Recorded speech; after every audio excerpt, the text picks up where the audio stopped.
So let's talk about some very, very evil people, like I do in almost every single video on this channel. We're just talking about evil, doom and gloom stuff, and yeah, that's what a lot of this channel is about: doom and gloom, but also finding hope in the doom and gloom, or finding some sort of truth hidden underneath all of those layers of darkness. The darkness that seems to be, or really seems to, prevail over the world. So back in the 1970s, there was a guy by the name of Gary Tisson. He was a thief and a murderer. He was sentenced to prison for giving somebody a bad check. But then, as he was being driven from the courthouse to the prison, he managed to murder a guard in the vehicle and stole the vehicle and tried to escape.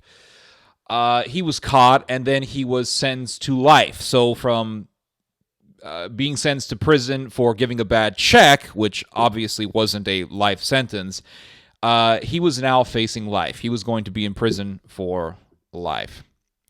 At least that's what the court intended. That's what the justice system intended, because Tisson had another plan. He wanted to escape, and he tried a couple of times to escape, but not to his success. And then he tried to escape again, but this time he had a very precise plan as to how he was going to do it. Tisson had 3 sons, and they were utterly brainwashed by their father. And they smuggled in weapons into the prison. And with these weapons, Tisson was able to break out, because he broke out with the help of a serial killer by the name of Randy Greenawalt. I think that was his name. And together, they pointed their guns at the prison guards, and they escaped. And the sons had a vehicle waiting for them, and they drove off. So they were driving and driving and driving in Arizona. That's where they were. And their car broke down. So they were on the side of the road, wondering how they were going to move on and continue with their escape. And then another vehicle drove towards them. It was being driven by a family, a U.S. Marine, his wife, and their 22-month-old daughter, and the Marine's niece. And they drove up to Tisson and his serial killer friend and his 3 brainwashed sons. And they said, "Hey, howdy, partner. Do you need any help? We can help you." And what did Tisson do? He murdered the whole family. Him and his 3 sons and his serial killer partner in crime, they murdered the whole family. The husband, the wife, the 22-month-old child, and the niece. They murdered an entire family. A family that was willing to help them. A family that was trying to act like good Samaritans. They were trying to be good Samaritans, and they ended up being murdered. There is something so evil about this. I can't even fathom it.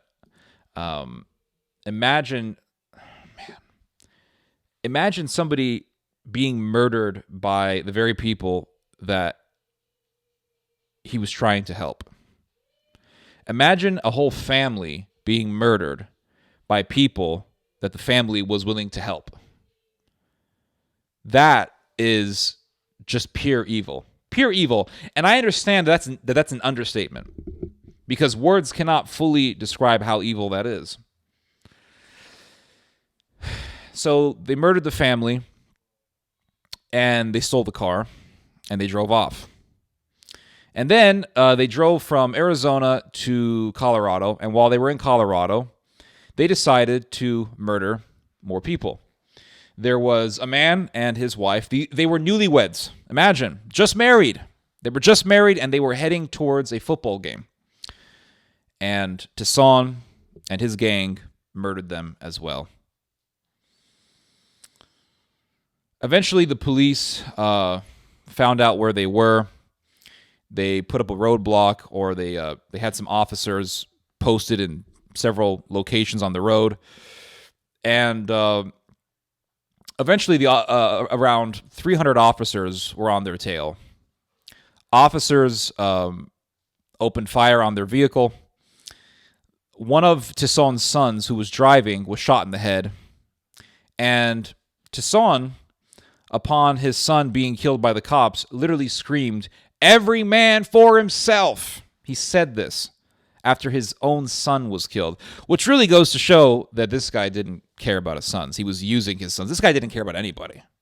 I mean, if he was willing to murder a whole family that was willing to help him, if he was willing to murder a newlywed couple on their way to a football game, this guy didn't care about anybody. He did not give a damn about anybody, not even his own sons. So Toussaint ran out of the car. His two sons were arrested.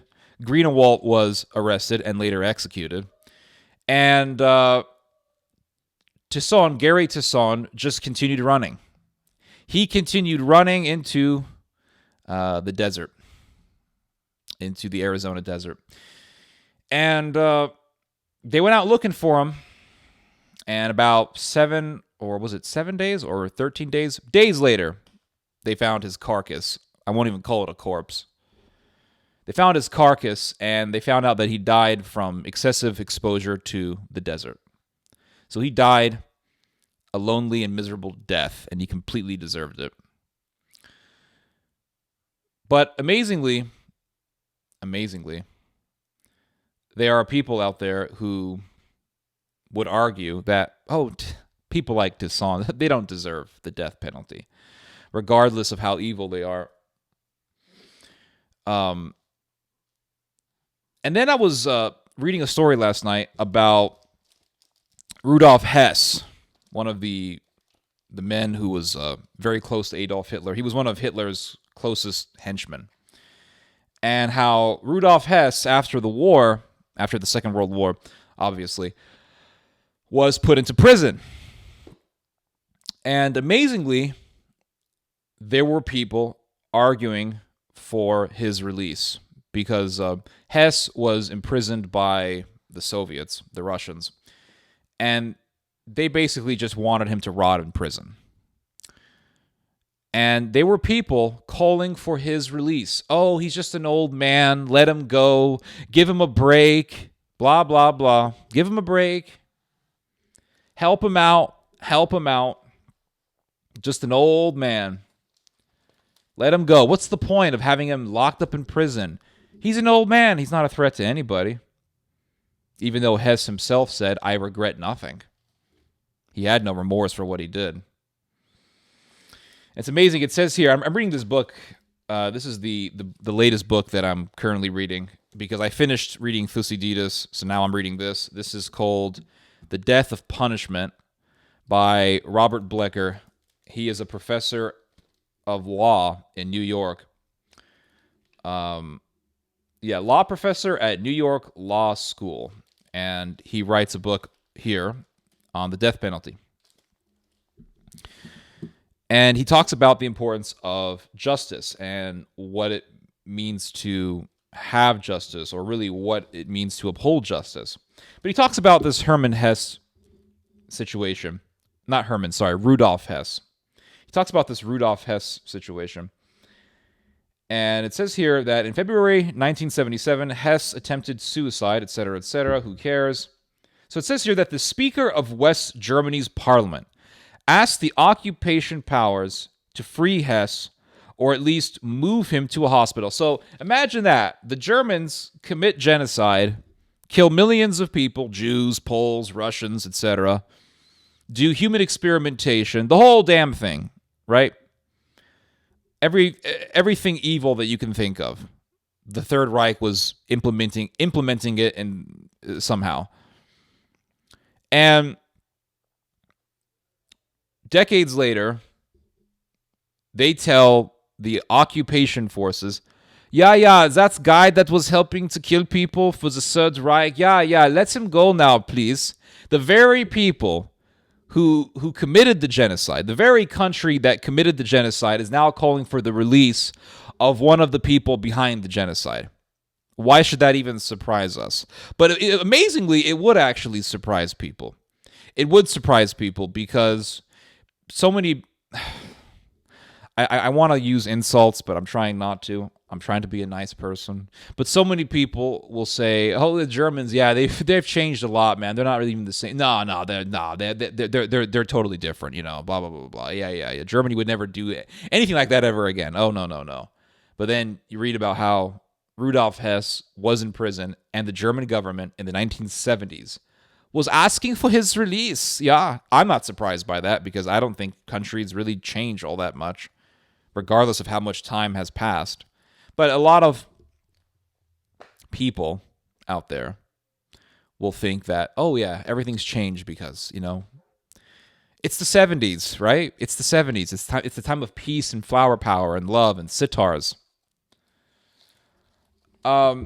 So the Germans wanted their guy released, not surprised. Then it says here that the Russians refused, of course. Then it says here that Hess's former warden, Eugene Bird, appealed to President Jimmy Carter as a Christian to convince the Soviets to release this broken old man. And yes, those are the words that he used.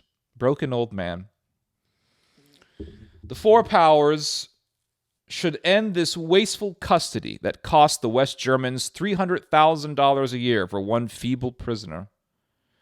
The New York Times editorially chimed in, calling Hess's continued incarceration sheer cruelty and bureaucratic lunacy. So even the New York freaking Times, this liberal publication, was saying that Rudolf Hess, the genocidal henchman of Hitler, should be released.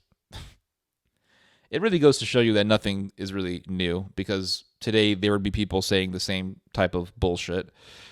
And there are people today saying the same type of bullshit when they argue, well, you know, even though people like Tisson, you know, murdered a whole family, killed a newlywed couple, people like Dahmer, you know, cannibalized people, Bundy murdered women at random.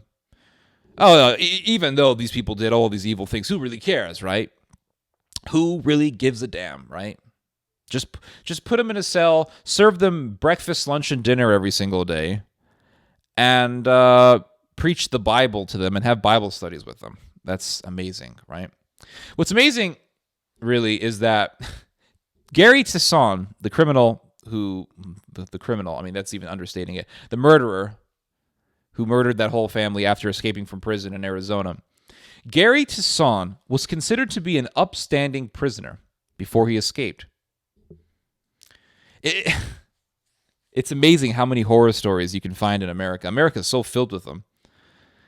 I don't know exactly why America has so many serial killer stories, but maybe it's because it's a huge country, or maybe because America was the dumping ground for all the trash of Europe. I have yet to fully come to a conclusion. But Gary Tisson was considered to be an upstanding prisoner. The prison guards liked him. He was extremely polite. He was, he talked about how he had to face up to his mistakes in life. He talked about how he had to have a sense of accountability. Oh, I'm pretty certain that if some pastor were to meet him, he would say, well, you know, Gary Tisson has found the Lord because he's such a polite man. Such a polite man. Oh, hallelujah, found Jesus. But when Gary Tisson had the chance to escape, he did.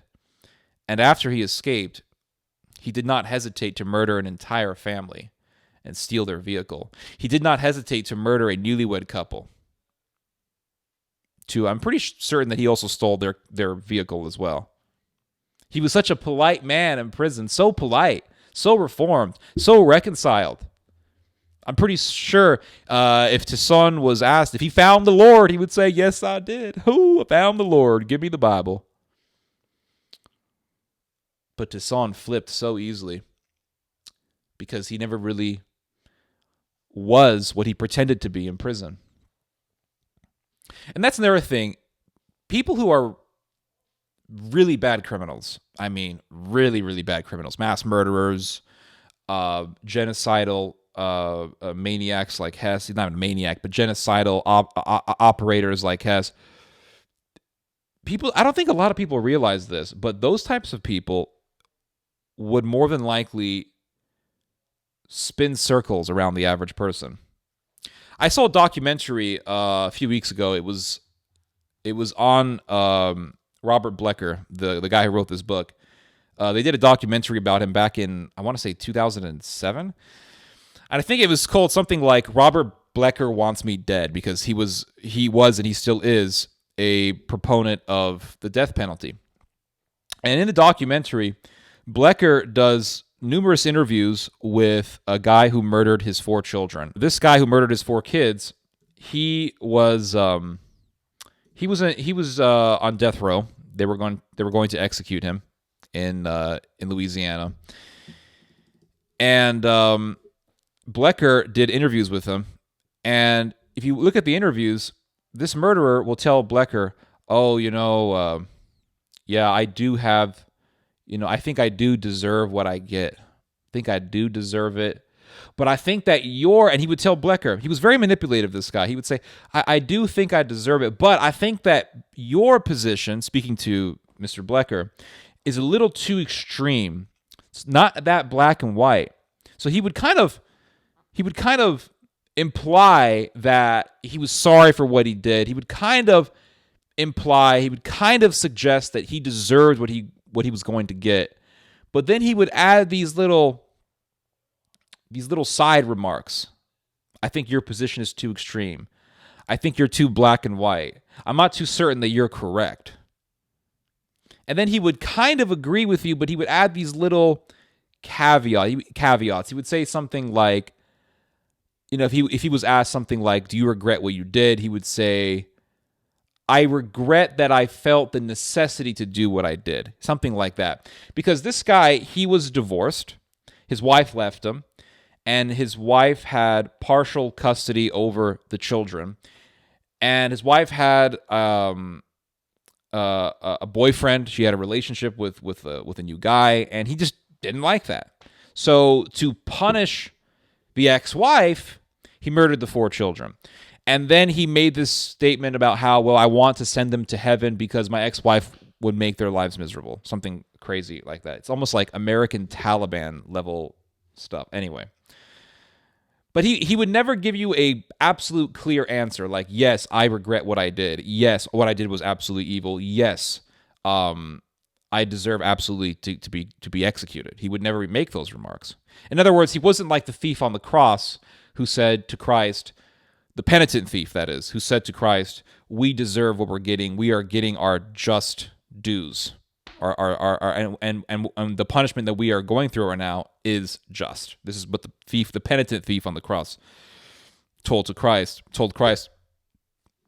However, he was more like the non-repentant thief who said, if you are really the Christ, then free us from these crosses. Free us from this punishment. And that's what all these guys in death row are. All these guys in death row who said, talk about how they want to be freed, even though they're murderers, even though they're rapists, mass killers, mass murderers, all these things. When they repeal their sentencing, when they say, I don't want to be killed, they're just like that wicked thief on the cross who said, free us from this if you are the Christ. They're not like the penitent thief who said, we deserve what we're getting. This punishment is just. So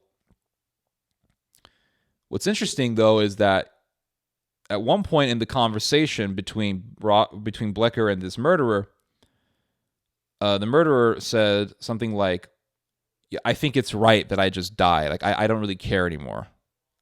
I don't even care. In fact, they even gave this guy the right to choose the people who would be serving in the jury in his trial. And he would interview each one of them, and he would ask each one of them, do you agree with the death penalty? And if you said yes, he would say, I want you. He was like a master manipulator. He was truly desiring to make people think that he deserved what he was getting. He wanted people to think that he believed that he deserved death. He wanted people to really believe that he was repentant. And he fooled Mr. Blecker, who was a law professor. And he was supposed to be getting executed, but then guess what? This guy repealed his sentence and said, yeah, I don't want to die. And Blecker called him up and said, hey, I thought you said you deserved death. And he said, well, you don't really know what's on my mind, do you? And he had that creepy Bayou accent. Eventually, the state killed them, rightfully so. But a lot of these people are extremely manipulative, and they really don't believe that they deserve punishment because they believe that they're exempt from the rules. Although they would not mind imposing their own set of rules on innocent people, such as Gary Tisson murdering that family. Even though you're here to help me, my rule is I get what I want. It's your life over... It's what I want over your life. And I have decided that you deserve execution. I'm going to slaughter the whole family. And I feel absolutely justified because what I want is above everything, even justice itself. And that's one thing I want to finish this video on. I want to finish this video about justice. I want to finish this video with something on justice. So truly, if you have a set of laws, that set of laws is not just if there are no exceptions. So every set of laws needs exceptions in order for it to be just, in order for it to be righteous. So what do I mean by that? So let's say that it's against the law to speed, right? Or it's against the law to drive past a red light. So let's say you pass a red light and a cop stops you, and he looks in the back of your car and he sees that somebody has been stabbed, and you're driving that person to the emergency room, and you had to pass that red light because you don't want this person to bleed to death. That officer not only has an obligation not to ticket you or to fine you, but he also has an obligation to call an ambulance, because it was understandable as to why you passed that red light. That's an exception to the rule. Now, if the set of rules obligates that officer to fine the person driving that vehicle, then that set of rules is not just. Even though the officer in this case is being consistent, it's not just. Because laws without exceptions cannot be just. So it's against the law to kill. Right? And this is where the abolitionist argument comes in, right? It's thou shalt not kill, thou shalt not kill. And they want to be absolutely consistent with this, right? And even if you tell them, well, it actually means thou shalt not murder, they'll still apply it to the death penalty. And they'll say, well, thou shalt not murder, well, killing, even if the state does it, it's murder, right? It's just state-sanctioned murder, blah, blah, blah, blah, blah. So they have to be. They feel like they have to be so consistent, and there are no exceptions. Well, what about somebody like Tisson, who murders a whole family, or murders a newlywed couple, and steals their cars? Still, it does not matter. Tisson cannot be executed. So you have no exceptions, right?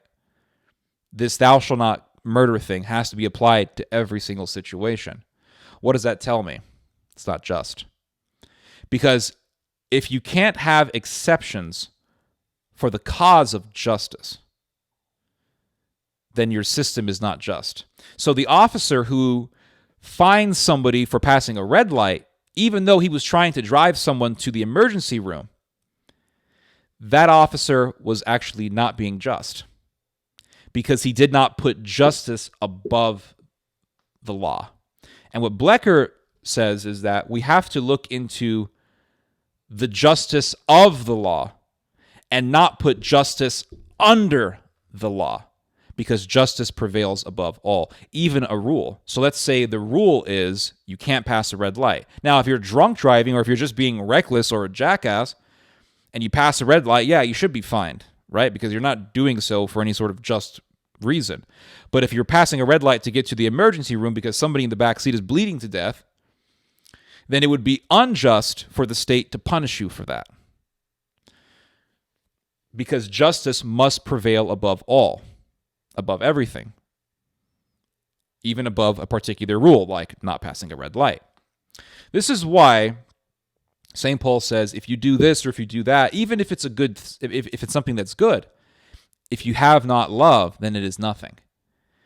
So Blecker says that justice prevails above everything, and I would agree with him, but I'll take that a step further and say that love prevails above everything.